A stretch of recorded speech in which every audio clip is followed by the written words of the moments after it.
नमस्कार, स्वागत है आपका इंडियन ऑब्जर्वर ऑफिशियल पर। इजरायली प्रधानमंत्री ने फ्रांस के राष्ट्रपति मैक्रोन को संबोधित करते हुए एक संदेश दिया है। नेतन्याहू ने अपने संदेश में इजरायल की सुरक्षा और आत्मरक्षा के महत्व पर जोर दिया है।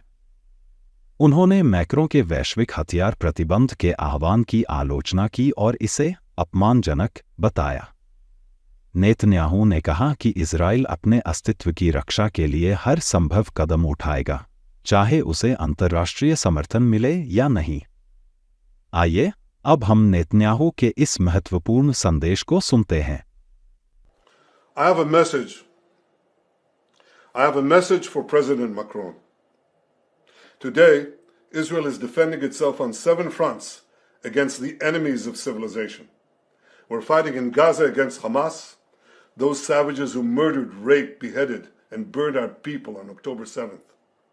We're fighting in Lebanon against Hezbollah, the most heavily armed terror organization in the world, which was planning an even greater massacre than October 7th on our northern border, and that has rocketed Israeli towns and cities for nearly a year. We're fighting against the Houthis in Yemen and the Shiite militias in Iraq and Syria that together have launched hundreds of drones and missile attacks against Israel. We're fighting against terrorists in Judea and Samaria who are trying to murder civilians in the heart of our cities.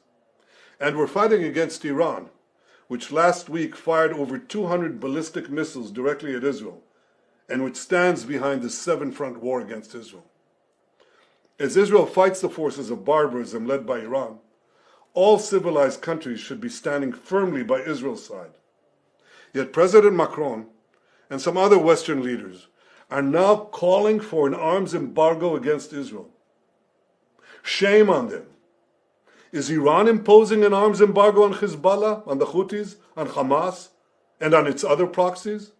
Of course not. The axis of terror stands together.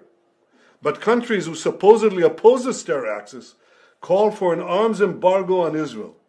What a disgrace. Well, let me tell you this. Israel will win with or without their support. But their shame will continue long after the war is won. For in defending ourselves against this barbarism, Israel is defending civilizations against those who seek to impose a dark age of fanaticism on all of us. Rest assured, Israel will fight until the battle is won, for our sake and for the sake of the peace and security of the entire world.